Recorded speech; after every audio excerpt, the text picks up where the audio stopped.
माता के अधिकांश स्वरूप सुहागिन की तरह पूजे जाते हैं। फिर माता वैष्णो देवी कुंवारी कन्या रूप में क्यों पूजी जाती है? आइए जानते हैं। त्रिकुट पर्वत पर विराजने वाली माता वैष्णो देवी का धाम माँ जगदम्बा का जगत पीठ है।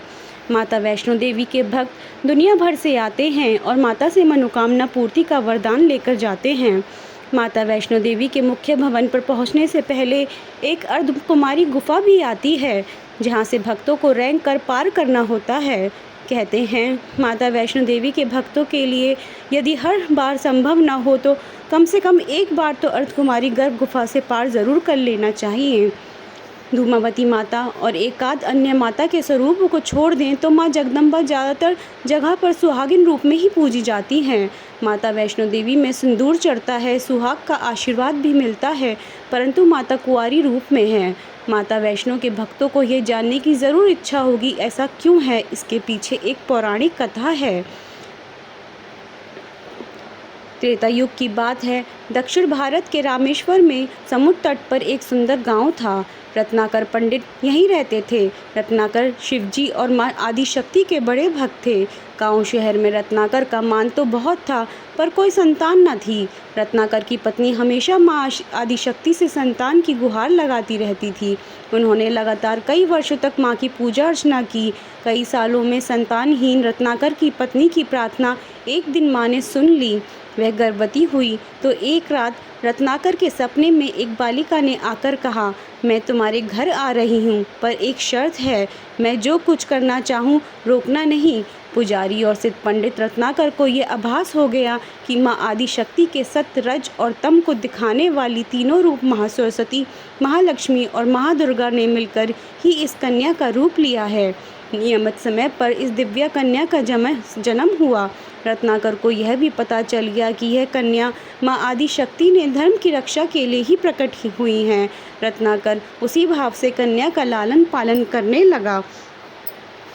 तीनों महाशक्तियों के मिलन के उस रूप को उन्होंने त्रिकुटा नाम दिया। त्रिकुटा का स्वभाव जन्म से ही अनूठा था। बचपन से ही वह पूजा पाठ और धार्मिक कार्यक्रमों को देखकर प्रसन्न होती। अभी 10वां साल शुरू ही हुआ था कि त्रिकुटा को यह पता चल गया था कि भगवान विष्णु ने भगवान राम के रूप में धरती पर अवतार ले लिया है। त्रिकुटा ने यह व्रत लिया कि वह भगवान श्री राम से ही विवाह करेगी, अन्यथा आजीवन अविवाहित रहेगी। त्रिकुटा ने अपने पिता से कहा कि वह रामेश्वरम के तट पर रहकर तपस्या करना चाहती है। शर्त के मुताबिक रत्नाकर ने उसे नहीं रोका। 10 बरस की उम्र से ही त्रिकुटा समुद्र तट पर एक कुटी बनाकर रहने लगी। वह भगवान श्री राम को पति मानकर उनको पाने के लिए कठोर तप करने लगी।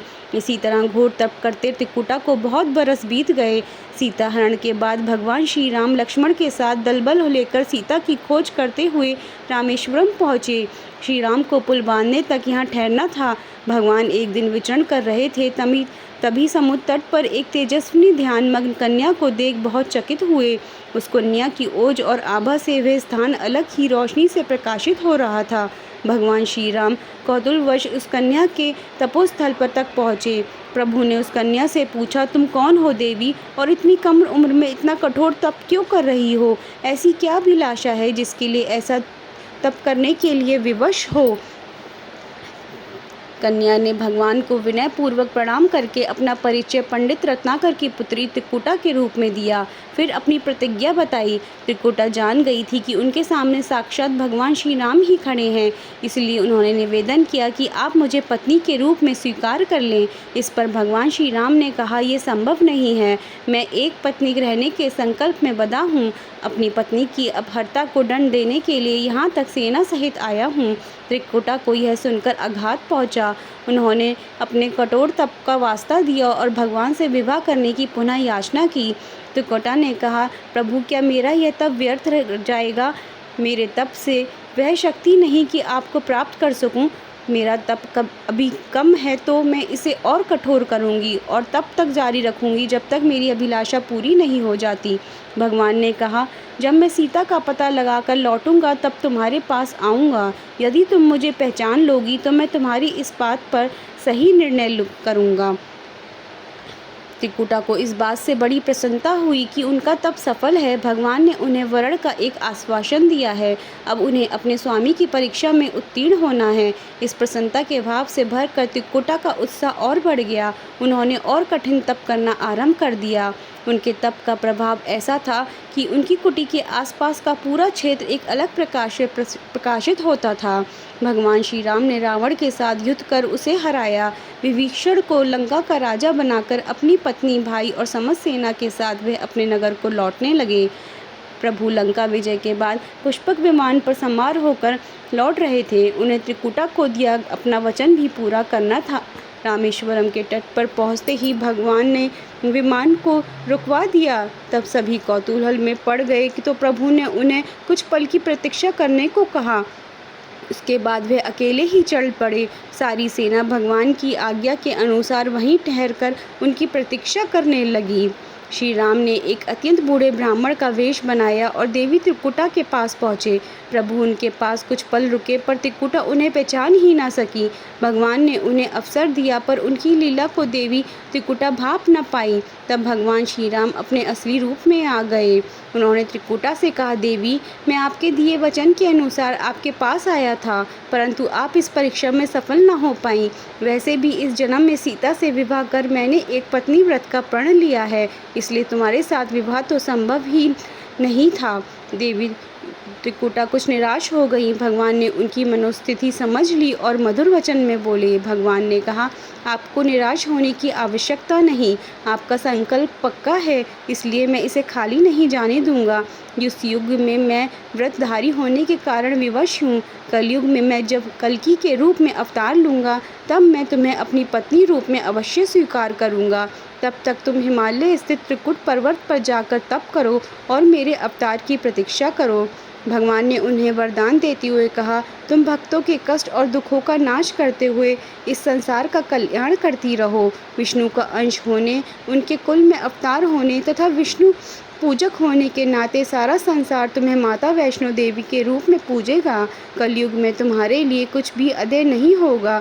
जो भी भक्त भक्तिभाव पूजा अर्चना करके उन्हें तुम सर्वस्व प्रदान करोगी।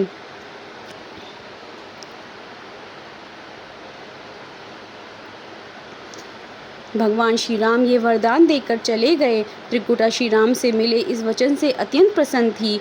उन्होंने प्रभु के आदेश अनुसार संसार के कल्याण का संकल्प लिया। त्रिकुटा उत्तरी भारत के माणिक पर्वत श्रृंखला की 3 पहाड़ों वाले त्रिकुट पर्वत पर तप के लिए आ गई।